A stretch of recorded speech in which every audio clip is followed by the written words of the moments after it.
Michael Dermer here from The Lonely Entrepreneur, and I'm here with Joynicole Martinez, who does many, many different things. She's a doctor working on COVID. She's a population health expert. She's worked on public policy for many, many years, and I'll let her explain. But I really wanted to not only have you get to know her a little bit, but to talk about something that's near and dear to all entrepreneurs and how it specifically relates to Black entrepreneurs. And that is, knowing what you do well and what you don't do well, and having that be a real strength to be able to ask for help. So first of all, welcome. Thank you for joining us again. Oh, my pleasure. Thank you. So tell me a little bit and obviously, you and I have talked before, we talk about the Black community like it's one community, so we'll generalize a little bit inappropriately, but tell me a little bit about what you've seen from Black men and women who are entrepreneurs when it comes to, acknowledging and asking for help when they need it. So let's just start right here. Of course, like you said, we're not a monolith, but let's just start right here. Perceptions of weakness. Okay. Yep.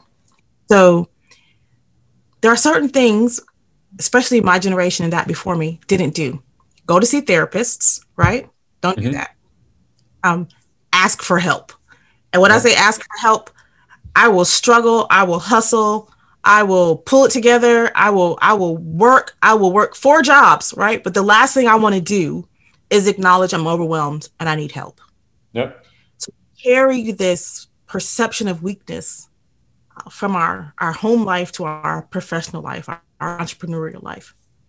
So what happens is we get into business because the idea is great and we know we see a problem, we want to address that problem, right? Because that's culturally also who we are, is we're fixers, right? So I see a problem, I want to fix it, I want to address it.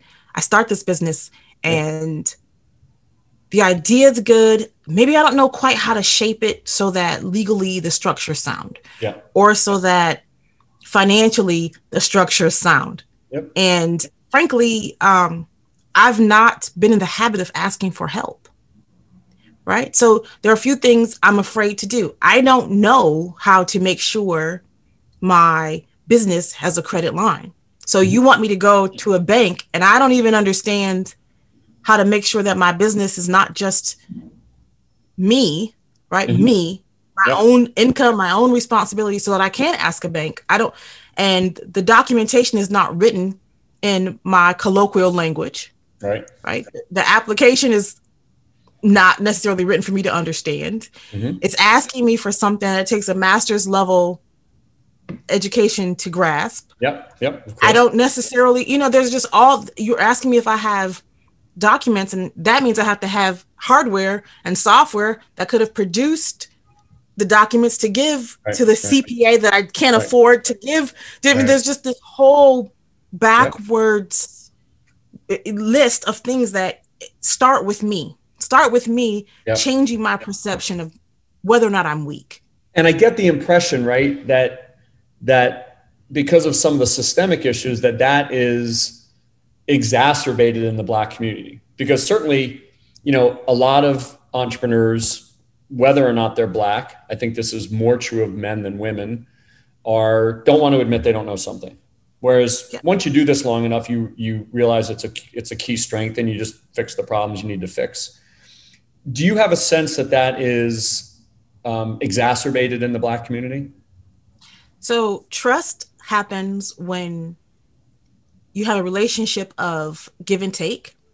When your relationship is more take, I tend to not trust. And so the Black community says, I can't trust the bank. I can't, right? And so the bank that harmed their family is all banks, right? It's all of it. The hospital that hurt their parent or their grandparent, it's all healthcare. So, when we're talking about, again, that perception of weakness, it's not just, I don't know I'm weak. I don't know people that I should go get the information, trust it. I wonder, it's right, because that's where this history of harm has happened. There's this right? There's hundreds of years of history of harm. And why would I go to these people who seek to harm me and not just ask for help, but acknowledge that there's a weakness in me. It's so interesting because one of the pieces of advice, one of the pieces of advice that we give at Lonely Entrepreneur about presenting to investors is don't go up there and say you know everything. Go up there and say, we're good at this, we're not good at this, and here is our plan to do it. And an investor should walk away going, this person is candid, they have their act together, and they have a plan. But imagine asking a Black entrepreneur to go to a venture capital firm, knowing that X percent, a tiny, tiny percentage of the venture capital money goes to Black entrepreneurs, right? And them going up there and saying, hi, this is what I'm not good at, right? Would the perception be the same? Probably not. The perception would not be, oh, this is a leader that has their act together and has a plan for what they're not good at. The perception might be, hey, well, if they're not good at this, why am I listening to them about their Why would I listen to them? Yeah. Why would I invest in them? Yeah. And so, and that's where, it's perception of weakness again, because it's rooted in a history of mistrust, just lots of maltreatment. It's a perceived weakness, but it's a perceived weakness has a real root. Yeah. So it's one of those things where we say, so we'll make our own. Right. So that's what Black culture typically does, especially in America. We'll make our own because we can't go to that one. We'll establish our own. But what happens with that is, again, that's another system. And now we have two silos and we still don't have access to those resources. If we sit in this silo, I want those resources. So what we have to do is start dismantling at the top, right? How this silo or this structure is built. And it requires some dismantling. It's uncomfortable. It does some harm, right? It means I need to yank some bricks out and maybe it's a little weakened for a minute or two, but I'm putting stuff back. You know what I mean? I'm putting better back.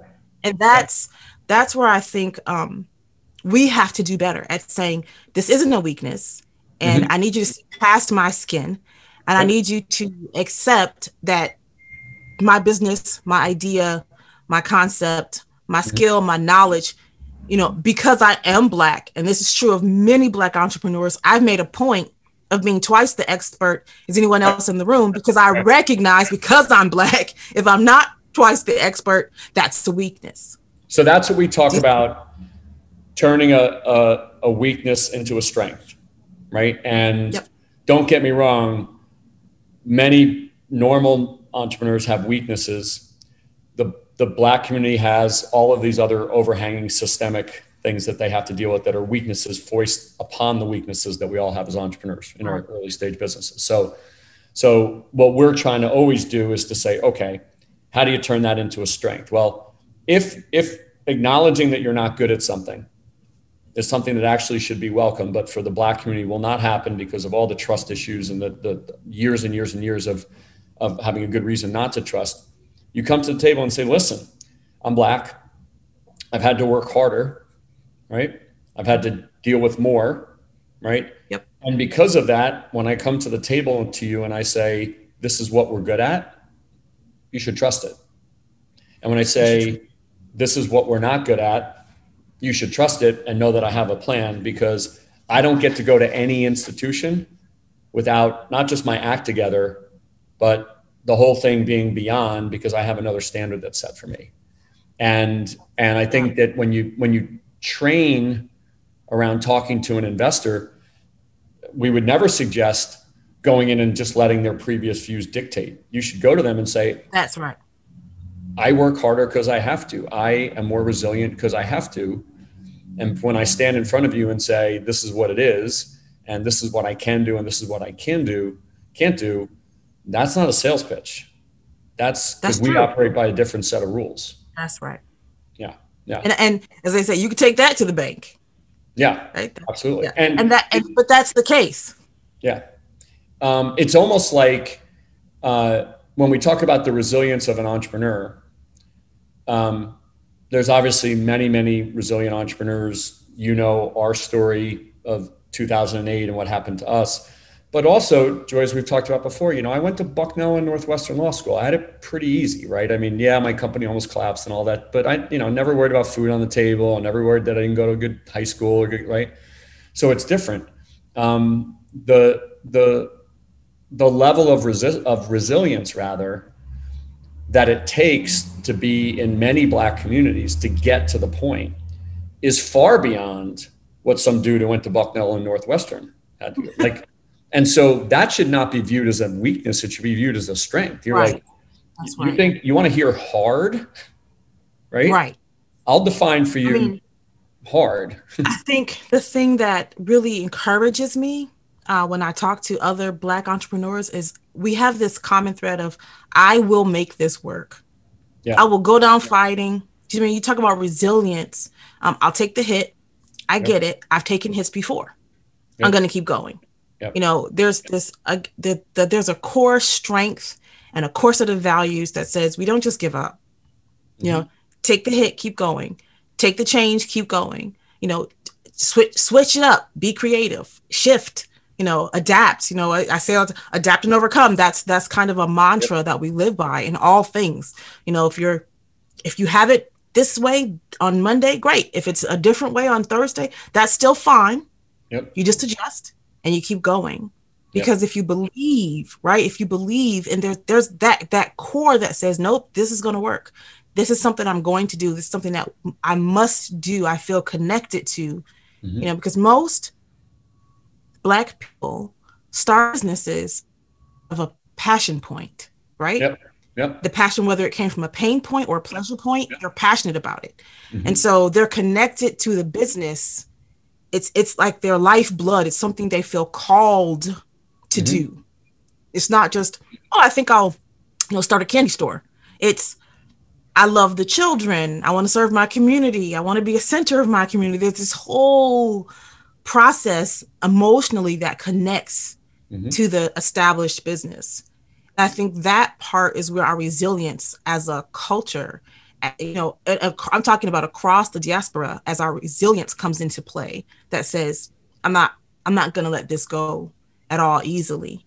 And I'll just keep knocking on door after door after door until it happens. No doubt. We could talk about this all day. It's so insightful. And I hope at the end of the day, we're helping, you know, the Black community, turn weaknesses into strength and turn things that are foisted upon them into strength. So, thank you so much for your time as always. And this is incredibly valuable material for the folks in the Black Entrepreneur Initiative. So thank you. Thank you, Michael.